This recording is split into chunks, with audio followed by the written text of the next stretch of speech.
आदरणीय श्री रामनाथ कोविंद जी, उपराष्ट्रपति श्री एम वेंकैया नायडू जी, प्रधानमंत्री श्री नरेंद्र मोदी जी, लोकसभा के स्पीकर श्री ओम बिरला जी, चीफ जस्टिस एन.वी. रमन्ना जी, सम्मानित सांसदगण, अन्य महानुभावों, देवियों और सज्जनों तथा मेरे प्यारे देशवासियों, सभी को जोहार।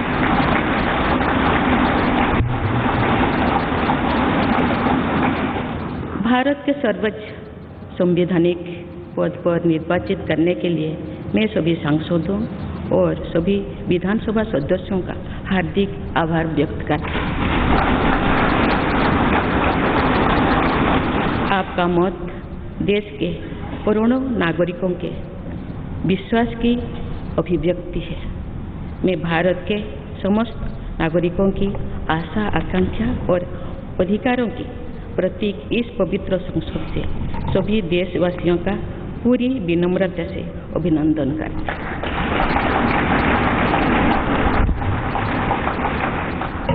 आपकी आत्मीयता, आपका विश्वास और आपका सहयोग मेरे लिए इस नए दायित्व का निभाने में मेरी बहुत बड़ी ताकत रहेगी। मुझे राष्ट्रपति के रूप में देश ने एक ऐसे महत्वपूर्ण कालखंड में चुना है जब हम अपनी आज़ादी का अमृत महोत्सव मना रहे हैं।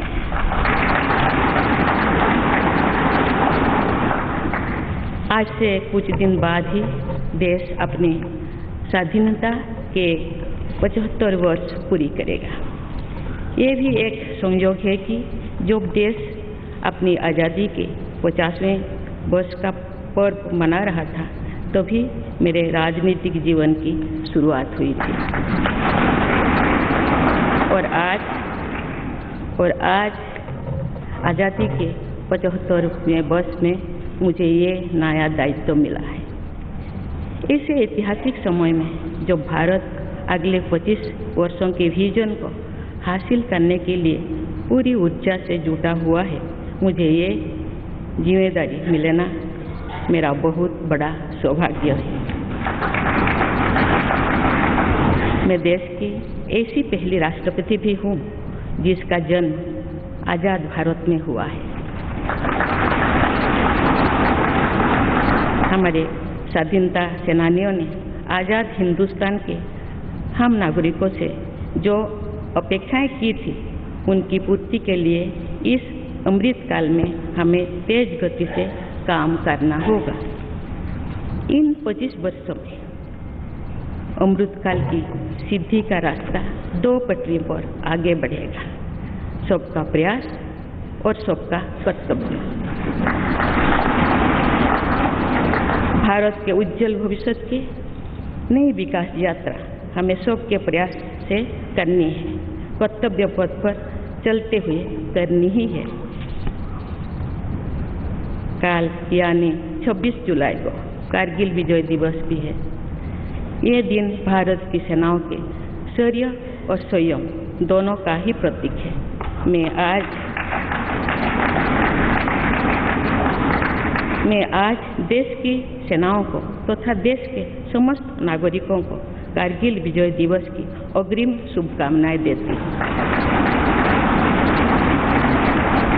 देवियों और सज्जनों, मैंने अपनी जीवन यात्रा पूर्वी भारत में ओडिशा के एक छोटे से आदिवासी गांव से शुरू की थी। मैं जिस पृष्ठभूमि से आती हूँ, वहाँ मेरे लिए प्रारंभिक शिक्षा प्राप्त करना भी एक सपने जैसा ही था, लेकिन अनेक बाधाओं के बावजूद मेरा संकल्प दृढ़ रहा और मैं कॉलेज जाने वाली अपने गांव की पहली बेटी थी।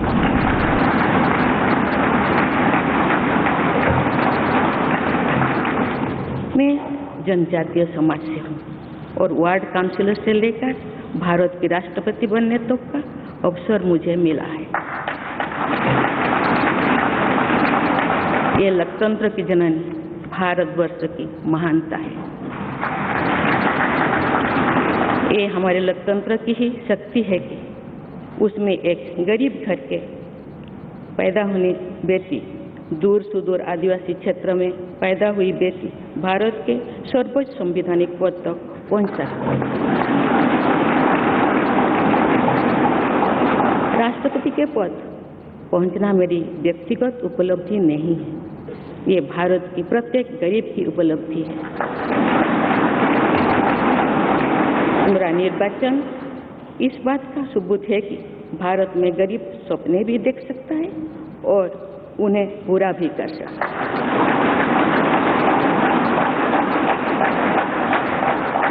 और ये मेरे लिए बहुत संतोष की बात है कि जो सदियों से वंचित रहे, जो जीवन विकास के लाभ से दूर रहे, वे गरीब, दलित, पिछड़े तथा आदिवासी मुझे ये अपना प्रतिबिंब देख सकते हैं।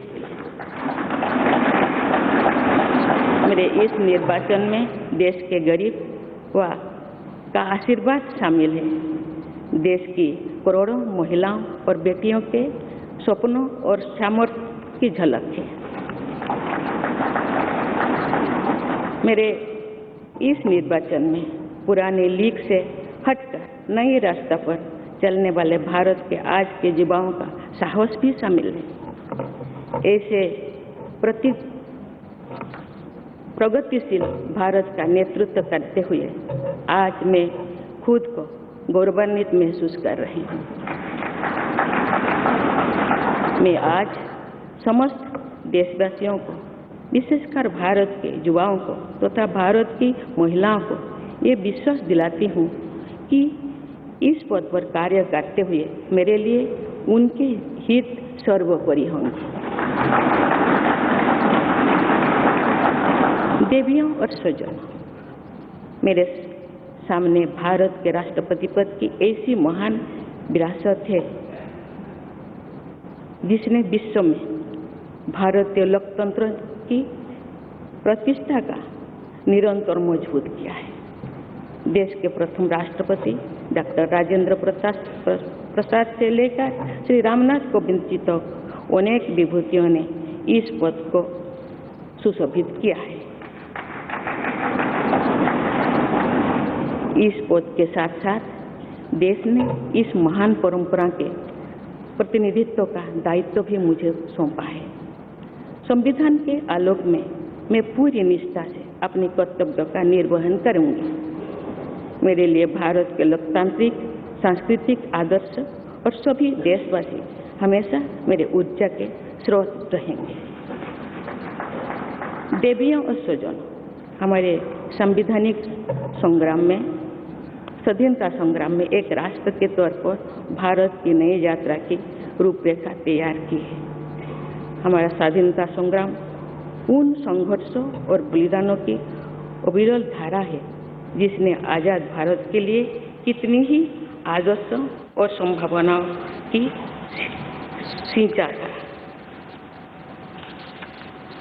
पूज्य बापू ने हमें स्वराज, स्वदेशी, स्वच्छता और सत्याग्रह द्वारा भारत के सांस्कृतिक आदर्शों की स्थापना का मार्ग दिखाया था। नेताजी सुभाष चंद्र बोस, नेहरू जी, सरदार पटेल, बाबा साहेब अम्बेडकर, भगत सिंह, सुखदेव, राजगुरु, चंद्रशेखर आजाद जैसे अनगिनत स्वाधीनता सेनानियों ने हमें राष्ट्र की स्वाभिमान को सर्वोपरि रखने की शिक्षा दी थी।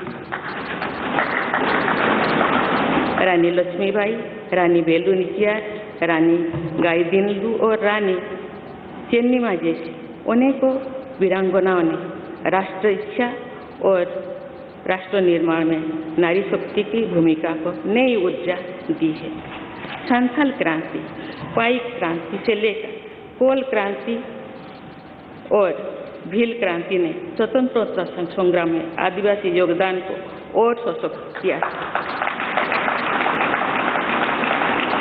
सामाजिक उत्थान एवं देश प्रेम के लिए धरती आबा भगवान बिरसा मुंडा जी के बलिदान से हमें प्रेरणा मिली थी। मुझे खुशी है कि आज़ादी की लड़ाई में जनजातीय समुदाय के योगदान को समर्पित अनेक म्यूजियम देश भर में बनवाया जा रहा है। देवियों और स्वजनों, एक संसदीय लोकतंत्र के रूप में 75 वर्ष में भारत ने प्रगति के संकल्प को सहभागिता एवं सर्वसम्मति से आगे बढ़ाया है। विविधताओं से भरे अपने देश में हम अनेक भाषा, धर्म, संप्रदाय, खान पान, रहन सहन, रीति रिवाजों का अपनाते हुए एक भारत श्रेष्ठ भारत के निर्माण में सक्रिय है। आज़ादी के 75वें वर्ष के अवसर पर आया है अमृतकाल। भारत के लिए नए संकल्पों का कालखंड है। आज मैं इस नए युग के स्वागत में अपने देश को नई सोच के साथ तत्पर और तैयार देख रही हूँ। भारत आज हर क्षेत्र में विकास का नया अध्याय जोड़ रहा है। कोरोना महामारी के वैश्विक संकट का सामना करने में भारत ने जिस तरह का सामर्थ्य दिखाया है, उसने पूरे विश्व में भारत की साख बढ़ाया है।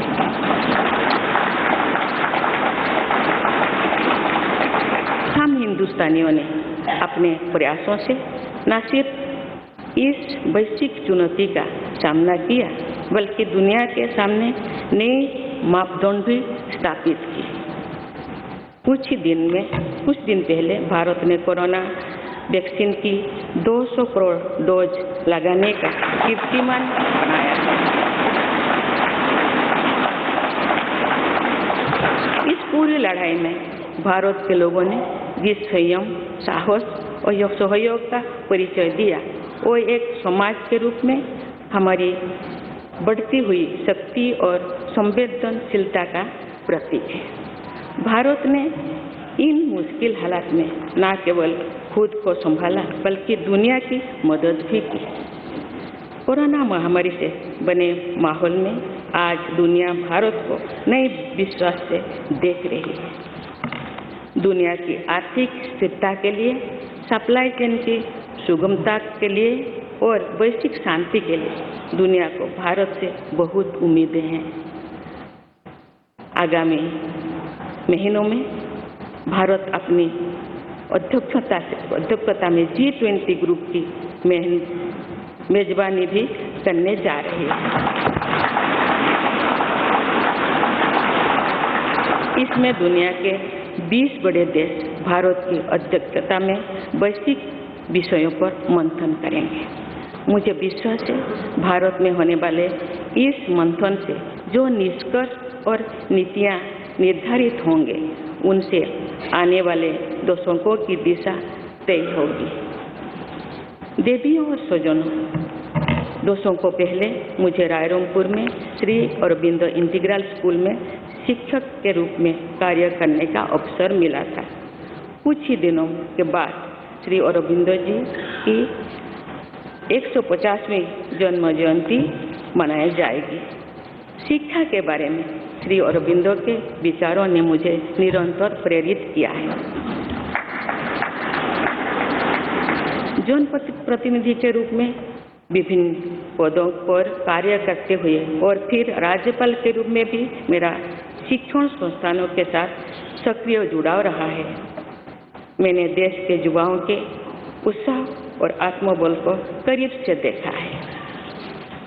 हम सभी के श्रद्धेय अटल जी कहा करते थे कि देश के युवा जब आगे बढ़ते हैं तो वे सिर्फ अपने ही भाग्य नहीं बनाते, बल्कि देश का भी भाग्य बनाते हैं।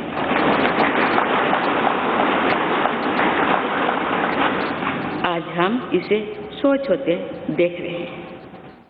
वोकल फॉर लोकल से लेकर डिजिटल इंडिया तक हर क्षेत्र में आगे बढ़ रहा आज का भारत विश्व के साथ कदम से कदम मिलाकर औद्योगिक क्रांति 4.0 के लिए पूरी तरह भारत तैयार है। रिकॉर्ड संख्या में बन रहे स्टार्टअप्स में नए इनोवेशंस में दूर सुदूर क्षेत्रों में डिजिटल टेक्नोलॉजी की स्वीकार्यता में भारत के युवाओं की बड़ी भूमिका है। बीते वर्षों में भारत ने जिस तरह महिला सशक्तिकरण के लिए निर्णय लिए हैं, नीतियाँ बनाई गई है, इससे भी देश में एक नई शक्ति का संचार हुआ है। मैं चाहती हूँ कि हमारी सभी बहनें व बेटियाँ अधिक से अधिक सशक्त हो तथा वे देश के हर क्षेत्र में अपना योगदान बढ़ाते रहें। मैं अपने देश के युवाओं से कहना चाहती हूँ कि आप न केवल अपने भविष्य का निर्माण कर रहे हैं, बल्कि भविष्य के भारत की नींव भी रख रहे हैं। देश के राष्ट्रपति के तौर पर मेरा हमेशा आपको पूरा सहयोग रहेगा। देवियों और सूर्यों, विकास और प्रगतिशीलता का अर्थ निरंतर आगे बढ़ना होता है, लेकिन साथ ही अपने अतीत का ज्ञान भी उतना ही आवश्यक है। आज जो विश्व सस्टेनेबल प्लैनेट की बात कर रहे हैं, तो उसमें भारत की प्राचीन परंपराओं, हमारे अतीत की सस्टेनेबल लाइफस्टाइल की भूमिका और बढ़ जाती है। मेरा जन्म तो उस जनजातीय परंपरा से हुआ है जिसने हजारों वर्ष से प्रकृति के साथ तालमेल बनाकर जीवन को आगे बढ़ाया है। मैंने जंगल और जलाशयों के महत्व को अपने जीवन में महसूस किया है। हम प्रकृति से जरूरी संसाधन लेते हैं और उतनी ही श्रद्धा से प्रकृति से सेवा भी करते हैं। यहाँ संवेदनशीलता का आज वैश्विक अनिवार्यता बन गया है। मुझे इस बात की प्रसन्नता है कि भारत पर्यावरण संरक्षण के क्षेत्र में विश्व का मार्गदर्शक बन रहा है। देवियों और स्वजन, मैंने अपने अब तक के जीवन में जौन सेवा में ही जीवन की सार्थकता को अनुभव किया है। श्री जगन्नाथ क्षेत्र के एक प्रख्यात कवि भीम भोई जी की कविता की एक पंक्ति है, मो जीवन पछे नरके पड़ी थाउ जगत उद्धार।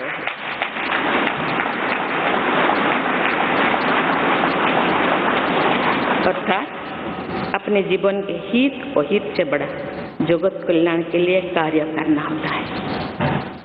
जगत कल्याण की इसी भावना के साथ मैं आप सबके विश्वास पर खरा उतरने के लिए पूरी निष्ठा व लगन से काम करने के लिए सदैव तत्पर रहूंगी।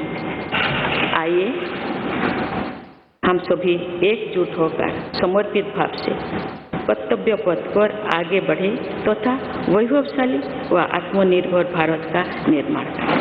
धन्यवाद।